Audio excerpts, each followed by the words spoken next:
Let's now move into the 4 subcomponents of our 13 steps. This sounds so official. My 13-step delegation plan, okay? But I built in 4 components. One of them, minimally, is preparatory, right? Plan, prepare. The next one is empowerment, which is important as well. People need to know that they have the ability to do what you're asking them to do. You want to monitor their progress. And of course, you want to recognize and reward them for their successes. These are the 13 components. We'll go through them. And I'm going to ask you to just take whatever notes you feel are appropriate to deepen your understanding of things. Which would you say is the item here that you wouldn't have thought necessarily to include on your own? Is there anything on this list that you look at and say, wow, I wouldn't have thought of that? Or I haven't done that in the past, or something comparable? What I've experienced in agencies, yes. Number 6, granting the necessary authority to do that. I don't know that that's always, the space is always created within the organization. So you see that as a gap? I was going to say number 1, I never thought of like creating an actual... You want to create a culture where delegation is normative, where it's not weird or unacceptable or a reflection of weakness or a sense of being selfish, or kind of like, if I delegate so much, people think I'm just going to be sitting back on my chair sipping a pina colada all day. So there are issues, there are reasons, we talked about some of those reasons why people don't delegate. Some of them are personal hang-ups, we might call them, but some of them are cultural in nature. But we all know that we as leaders create the culture. I don't know if you know the famous, it's famous but I can't quote it, so it's famous-ish, we'll call it, passage by the child psychologist Chaim Janat, written in the 1970s about teachers who create the weather in their classrooms. And the basic gist of it is that teachers carry a tremendous amount of power. And they, with their attitudes and their approaches and expectations and interactions, they're the ones who create and you see it, because kids are very malleable, right? But the same group of kids from period to period or year to year could look really different based on the adult who's the center of their universe at that respective time. And to a lesser degree, but very similar, as leaders, you have that same capacity to create culture and environment and framework for your employees, and even frankly for the people who are above you, but may not necessarily respect or understand the value of some things. And if you approach it correctly, you can help change the culture in all respects. Maybe not always. I understand individual circumstances, but it's kind of like the commercial, don't try this at home. Right, so you may not necessarily choose to try this in your environment if you feel that there will be some kind of friction as a result, but in most cases, yes. Anything else on this list that you would have thought may just be a little bit of a surprise or not necessary even? I think it goes a little bit without saying to recognize and celebrate, but I think we're all so busy that that's often forgotten. Well, it's 2 things. It's being busy. Is there anything else that you could think of as to why we don't reward or recognize as much as perhaps we should? I think part of it could be a selfish kind of a thing. Like you want to be seen as the person who did it, So I think that's where, like number 12, like give credit. So you want to take it for yourself. And that's especially true for new leaders who feel like they have to earn their stripes and kind of push a lot of credit their way. So if I give the credit to somebody else, then I'm sort of deflecting the limelight. And we know that as we work through the pipeline, it's all about me because I want to get to that next level of success. So I need to be earning points and credits and recognition. But as leaders, the shift really needs to focus to we. And that's part of the culture that we try to create. Did you want to say something? Yeah, about number 6. Yes. Didn't I see, or maybe it's just me, that does the leader have to retain the responsibility? Ultimate responsibility, yes. Ultimate responsibility, but that doesn't mean you can't grant authority to somebody to take the lead on something. So for example, if I'm the principal of a school or the CEO of an organization, ultimately the buck stops with me on any given project or whatever it is. Whatever we represent it's like me and the organization. There's a certain sense of being one and the same, but at the same time I might empower somebody to do certain tasks and responsibilities. And when I do that, others in the organization, as well as perhaps board members and people like that, need to know that you have empowered this person. Yeah, I just want to add another conflictation with 11, especially in Jewish organizations that are sometimes budget strapped, is you might want to recognize and celebrate someone, but there isn't the budget to do that. I have found that handwritten notes and little pieces of chocolate are extremely powerful and very cheap by comparative standards. I don't mean to be dismissive at all. I'm being very serious. A handwritten note is worth its weight in, I would say, paper, but that's not very heavy. Pick whatever you wish. It's probably more valuable than almost anything else you could offer. My wife just completed 15 years. The company has been sold and resold and morphed and all sorts of things, but she's been in the company in some variation of it for 15 years, and she was able to go online and buy herself a little trinket, basically. You know, some kind of like travel bag, tablet or something. That doesn't do it the way something more meaningful. It could be a small party. It could be inviting everybody together for 5 minutes with a piece of cake. But it's everybody together, it's acknowledging, it's at faculty meetings or staff meetings. It could be all sorts of things. Last comment, then we're going to move on. I was going to just give an example. Like, I had a supervisor that was amazing at that, and was it the 49 days of Av? 42 days of Av? 49 days of the The Omer. Yes, sorry. I walked in my office and I had a $5 Target gift card and a note with the 49 reasons why I was amazing. Wow. Yeah.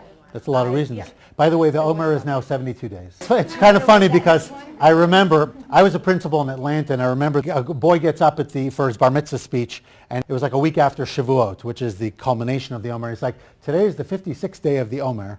John Maxwell, as far as I know, is the originator of the concept. This is a piece, as you think about delegation, the primary responsibility of the leader is on the front end and on the back. And almost imagine that you are pilots of an airplane. So we know that the pilots earn their stripes during takeoff and landing. That's really when you need a pilot. The rest of the time, the pilot is typically on cruise control or autopilot or whatever variation thereof. They're not doing anything meaningful at that point. An announcement here, a check-in over there, but really they're not working very hard at that point. They're probably up there sipping coffee and playing cards, who knows. The first block of time, the first 30, last 30 is really the main time on a plane. And with delegation and most projects, you're really looking at the same type of structure. Leaders need to be part of the first 10% of a project, creating the vision, right? Laying down the expectations, sort of determining various pieces. Yeah, you got to stay involved. Monitor, we'll talk about all of that. That's during the 80%, while the work is actually getting done.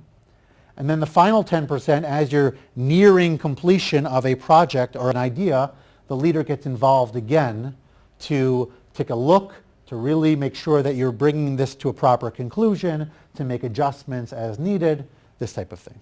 So let's talk now about the planning piece of it and the delegation culture. So 2 points here to consider. Number 1, give people permission to remind you when delegation should be occurring and isn't. Sometimes people have a pretty good sense you should be delegating, but they don't have the temerity, let's call it, to tell you so. They don't want to rub you the wrong way by saying, you know, I really think. It's like most things in leadership. If you create permission to discuss, the likelihood of that conversation happening will increase significantly. So that's one piece of it.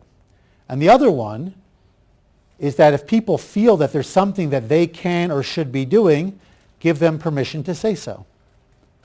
Now, it doesn't mean you necessarily will empower them in that particular area, but maybe if they have skills or interests that you never knew before. And we know, by the way, one of the most frightening statistics related to the workplace environment today, I think it's more in corporate. In nonprofit space, it's a little bit less so because we're mission driven. So we believe that we're making a contribution to our community in some kind of way. So that by itself drives us in our interest to make, a meaningful contribution to others, and we feel like we're doing good. So on a bad day, we still have that in front of us. And by the way, when you don't, or if you're feeling a little bit of the blah, so to speak, I would strongly encourage you to remind yourself of who is the end user and how are they benefiting from your product. So for example, it's not uncommon even for corporates to bring, like John Deere, to bring their execs out to the fields where people are using the machinery that John Deere produces in order to see the impact of their work Because sometimes you're so busy on the day-to-day, and maybe you don't even interact with the end user very often, it's hard to feel that sense of connection. And you want to have that to keep you going. But if you have people who maybe don't feel super engaged, or you'd like to increase their engagement, this is a nice way to do it. You want to try your best, within reason, to fit job description with personal passion. Doesn't mean that it could drive it, because you still need to get the job done. And oftentimes passion is the outgrowth of the work that you do and not the reverse. Too often you hear the opposite. Find your passion. Ever hear that before? Right? Pursue your passion, get a job that aligns. It's all wonderful, but it may not pay the bills. Right? Sometimes people can do it, many times they can't. Oftentimes the passion will emerge from the investment of time, energy, heart, and all those considerations. So it's a balance between the two. But creating a culture where delegation matters and is valued is step one. Sometimes I would say just the simple question of, would you like help with that? Or I see that you have a lot on your plate. Would you like help removing some of that so that you can focus on the things that you're really here to focus on? Sometimes even a leader needs permission, especially if it's a younger leader who doesn't yet have it all figured out. Doesn't mean that we ever all figure it all out, but I know, for example, when I was just getting started in school leadership, I was blessed to have two women who were a meaningful amount of years older than I, with a lot of experience. One in particular who would come into my office and share things like, really need to be doing more of this and that kind of thing. And she was just that kind of personality. She didn't cut corners. She said it like it was. And I, in most cases, was willing to accept it. Part of that is the leader's temperament. You have to know that as well. In an ideal world, you want to give people incremental opportunity to be delegated to, as in give them opportunity to take bite-sized pieces, demonstrate capacity in low-risk, clearly defined ways, and over time let their responsibility and role grow. That's your ideal situation. Sometimes in an environment you have to act more definitively or more comprehensively. So we transition now to number 3. This one is probably the hardest to fully delve into in the time that we have. I would encourage you to get your hands on The 1 Minute Manager by Ken Blanchard. He talks about something called situational leadership, which is in your packet. So a lot of it has to do with, we talked about this before when we said, do I have somebody who is capable, right? Do I have somebody who I could trust? And some of that relates to who do you have and where are they at. Now they may be in a different quadrant at a different time depending on their experiences, how much you've worked with them, and part of it is moving them through from quadrant to quadrant. Moves from directing to coaching to supporting to delegating. And you see that down here as well, okay? The basic gist of it is that delegating is actually quadrant 4. So really there's a level of foundation already in place when you can genuinely delegate. And the way that Blanchard is defining it is almost, to your point I think earlier on about abdication or sort of dividing, it's almost like I can give it to you without having to worry about it. It's just going to get done because you're motivated, you're competent, you know what to do. Right? You might have a question here or there, but fundamentally you're in a good place. And you have the work ethic and all of this to make sure it happens. Whereas at the beginning, a person is super high motivated because they're new and they're fresh and they're excited, but they really don't know anything. They need a lot of directing. As you move through the process, more coaching and then supporting, what you have there is people where the initial enthusiasm dissipates. Now they're low on skill and low on motivation. They're a little bit higher in skill, but still low in motivation. Then they move along to the left. So the skill has increased, but the motivation is still not where it needs to be, nor is the skill quite there yet. So you're doing more yet. And then finally, you're getting to delegation. So ideally, you want to be picking people over here. But in many cases, you don't have that luxury. And so you want to be thinking about who can I eventually get over to that quadrant? And what will it take? Any thoughts or questions about this? Yes. I think this is one of the most important steps that I saw on the entire thing. I have specific experiences with dealing with people that it didn't, no matter what I did or how I tried to coach or support, it just was impossible to work with them, impossible to delegate to them. And now I'm in a position where I actually have people that I can delegate to, and it's night and day. I mean, it's like mind-blowing, the difference. So what you're saying is actually very powerful on a different level too. Let's go back to step one for just a moment. One of the things that influences the culture that we create is our interviewing process or our onboarding process. In other words, part of what you want to be thinking about when you're bringing people into your organization is, can they fit the culture we're creating? Are they the kind of people who are pliable, who are willing to do the back end work to become a resource that I can delegate to? Do they have that we element in terms of team and things like that? So the more you know where you want to go organizationally or institutionally, the more you could identify the right people who fit that process and make sure from the very beginning that any training and onboarding that you're doing also incorporates not necessarily where they are today, but where you would like for them to get to in X months down the road. Yes? Two things. What happens if you you aren't the one that's hiring? So you're given somebody that you can't necessarily. Then I would have a conversation with the one who is hiring to ensure that you're on the same page about the important things that the hiring process needs to be looking for. Okay. And that's critical. We're probably not going to go very deep in terms of the actual process of managing up and down. I don't think we'll have a lot of time for that. But if I could summarize the essence of that in one word, I probably would use the word alignment. Because if there's alignment vertically, let's assume it's a vertical structure for your purposes. If there's vertical alignment in your institution, organization about what you value, how you work, these kinds of things, then it's going to be so much easier for you in the middle to be able to lead up, lead down, lead sideways. Everybody understands the goals and the mission and the types of activities that you will engage in to get you there. Now, this is also a situational piece. Sometimes we have something called a turnaround situation. You might walk in and you're the new leader, or you walked into a situation where your predecessor had a rough time, or there was no predecessor and you need to jump right in and solve. That does happen. Okay? That's not your ideal situation, but it does occur. We recognize that. Okay? This is not a conversation about turnaround situations. Well, we want to be from the perspective of stability to expertise. True delegation, which is of course the hardest word to read in this entire screen, true delegation is the top right corner. It's the nexus between stability and expertise.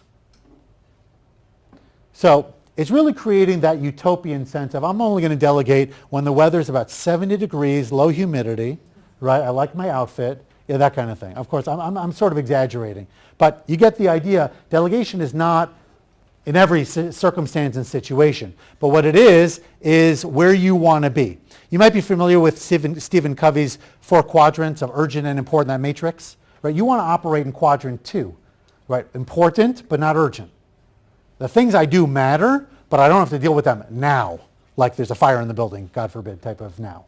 Right? That's not where you want to operate most instances. So similarly, when it comes to delegation, the ideal time in which to do it, things are stable, the person is right, I can take the time to do this properly.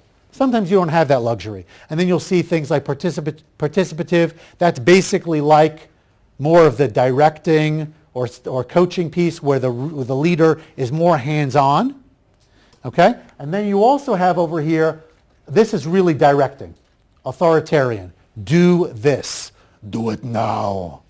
Right? Sorry, I'm trying to summon my inner Arnold here. Okay? Not so strong today. But you get the idea.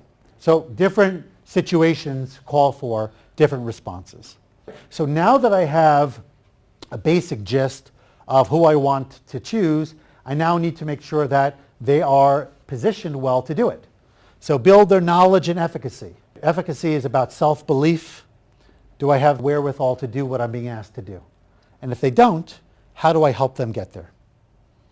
It may involve, for example, taking a course. It may involve being mentored by someone, observing someone, spending 3 days in a sister organization. It could be 1,000 things. But helping them to understand what needs to be done if they haven't done it until now so that they can be properly empowered in their own minds, forgetting what other people think about them. Now that I've got that, this is absolutely critical. So many projects go down the fuzziness rabbit hole, or the ambiguity black hole, or any metaphor you'd like to use. Do this, but not clearly define what does that look like, both in terms of outcome as well as timeline, and try to set those from the beginning. We all know this. I'll give you an example. When I was pursuing my doctorate, which I took online, I had two types of professors. Professor A would begin with, read X, and summarize or say something meaningful about it in the chat that we had to contribute to. Professor B had 2 or 3 very specific questions that related to the reading that we needed to respond to. Which one do you think was easier from a respondent standpoint to deal with? Version 1 or version 2? Version 1 is open-ended, version 2 is specific. So most people said 2, and I personally would agree with that, because I knew what I was looking for. The main thing is I knew what I was responding to. If it's open-ended, you never know what's really important, which is why students sometimes, for example, have a really hard time taking notes, because they don't know what's really important. And frankly, many teachers don't even fully know what's really important. But for you to know what's really important is really important.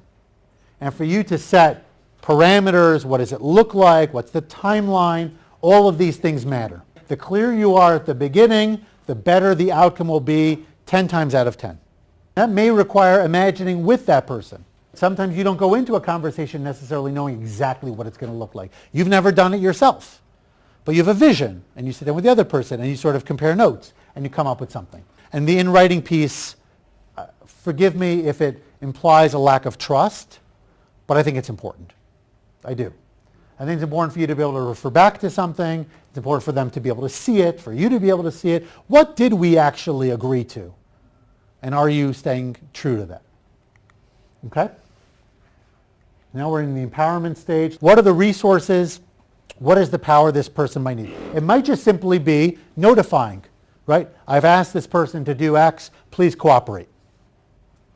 You know, or you ask somebody to find out more information, you ask them to take the lead on communication, whatever it is, they may be coming to you for such and such information or such and such support. Kindly give them that opportunity. Maybe you give them a few minutes at a staff meeting to do what they need to do, or you talk to others, other constituents, and you give them that empowerment as well. Don't assume that just because you gave somebody a title, they'll be able to run with it if people don't see that you've empowered that person to do the job. At the end of the day, you still hold that power, but people perceive other people's power through the person who is doing the empowering. So let's not forget to do that. Now, learning to trust. Trust is the single most critical element in anything we do that involves other people. If I can't trust you, I'm not going to empower you. And if I don't feel trusted, what happens? You don't want to do the work. I don't want to do the work. What else? You're going to doubt yourself. I'll doubt myself. Maybe the work itself will suffer as a result. Okay? Here is, to go back to Ken Blanchard for a moment, here's the ABC model of trust. Able, believable, connected, and dependable, ABCD. I think we would agree that all 4 of them matter. And if I lack definitively in one of these 4 quadrants, it's not going to be very good. It's interesting that some people might think, or C is not such a big deal, because who cares if I'm connected so long as I can do the work. But we all know at the end of the day relationships do matter, and they matter a lot. And then of course being able to follow up in a way that you say that you will do, being dependable. So building trust really does matter. In fact, you could argue it's kind of like the linchpin that holds it all together. And we've moved away as a society from competencies, and we've kind of blended in the relational pieces. Especially nowadays where everything is so virtual, I would argue that maybe in some ways relationships matter more today than ever before. Because when we are interacting with people on a regular basis, those interactions should really be wholesome and solid and reliable in all of this. So that's where number 8 comes in. Be prepared to assist where appropriate. Now, there's other pieces to this which goes beyond delegation. You might be familiar with something called management by walking around. It was made famous by the founders of Hewlett-Packard, that they would manage by just circulating in their organization, in their company on a regular basis, interacting with people. Sometimes you walk in and do a little bit of the work with them as a way of making a contribution. But this is mainly about helping as you see people are getting stuck. You find out that something is not going right. People are a little bit unsure. Maybe they don't really feel comfortable going to you, so you come to them and you offer to help wherever you can. And if you can't help them directly, you try to figure out together who can help them. This is the primary work. We're already done, so to speak, with the bulk of not only in terms of numbers, but also in terms of the heavy lifting. You understand who you want to delegate to. You kind of do the preparatory pieces. You understand what it's supposed to look like. You empower that person. You get behind them. You develop trust to ensure that everything is moving in the right general direction. You step in as needed to help moving things along. In most cases, we're in a pretty good spot at this point. If you've checked off those boxes, we're well along on the way. But still, you need to be monitoring and making sure. Now, this is not only for your purposes, it also is very motivating. You probably have experienced this, where you've done work and you've got no feedback. We've had that experience, and it's demotivating when that happens. Nobody really follows up. You gave me a job, and then you walked away and you got busy with something else. So letting your people know that you still care and you're invested in their success. On top of it, it gives you feedback and allows you to correct and redirect where appropriate. You're going to see sometimes things get a little bit off course. Now, how do you adjust for that? So when things are off, try to fix it, ideally verbally, ideally right away. In person is better. Never use email. I don't want to get into all the statistics right now, but you're probably familiar with how technology, as wonderful as it is, has created many complications in interpersonal dynamic. It's fascinating how many people think that they can read the message of an email and totally misunderstand the intent because there's no affect. Right? Most of our communication is actually not the words we use. It's the nonverbals. It's the posture, it's the stance, it's the tone of voice, it's the eyes, the movement of hands, all sorts of things. It's fascinating that we read that so much more than we actually listen to the words that are being articulated. And all of that disappears in an email, except for a little emoji here or there, or a GIF. But it still is not the same. So if something is off, do it in person, as best as you can, at least over the phone, at least you have the voice, but preferably in person. Bring it back only if absolutely needed, but sometimes it may be needed. If the person really isn't doing a good job, you may have to pull it back. But do everything you can to support them until that point in time. Now that we've moved to there, it is time for, ta-da, reward and recognition. Key milestones. It doesn't have to be to wait till the end. This project may take some time. So along the way, a thank you note, a little blurb in your memo for everybody to see, some kind of ongoing recognition to keep that person motivated and going. Keep the project moving the way that we want. And then finally, and this may just be so natural to you, it goes without saying, there are different leadership styles.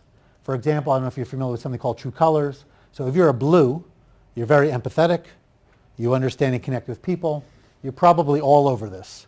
But if you're someone like me, like a green, who's all about getting the job done, who likes to cut through all the people stuff and just get it done, this is really important to put in a big space where you see it often, because it doesn't necessarily come natural to you. And if that's the case, then you want to make sure you're doing it because others are expecting it. And even if they don't expect it because they've come to not expect it, they certainly would appreciate it. Okay? And then finally, when things happen, of course, acknowledge them, but be willing to share with those that you're talking to. You tell the board members, you tell the community, you tell others, look at what so-and-so did. Make them the focus. It'll come back to you. It'll always come back to you, for better or for worse. But if you put it there to begin with, it usually ends up in a good place. And then our last one is, this is probably the one that gets omitted, and that is actually taking time to think about what worked and what didn't. Right? What can we learn from this? What could I learn from this to do a better job the next time? Because oftentimes we're so busy moving to the next project, many times the next project already started, so who has time to actually think and reflect? We rarely do that. Forget delegation in general. How often do we stop and think, am I doing a good job? Did I handle this well? What could I do about this differently the next time that would make me more effective? When you're hiring somebody, what was really great about our hiring process? What could we have done differently, even if it produced a great outcome? It could be anything you do, but certainly delegation is one of them.